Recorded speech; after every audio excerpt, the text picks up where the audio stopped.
సన్నిధి చేరండి. హరిహర పుత్రుని కన్నులగాంచి పరవశమై పాడండి.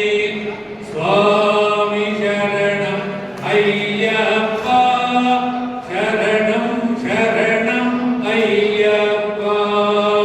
స్వామి శరణం అయ్యప్ప, శరణం శరణం అయ్యప్ప.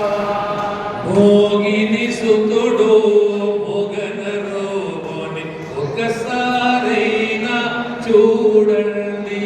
ఆ మోగిని సుతుడు మొగన రోగని ఒకసారైనా చూడండి.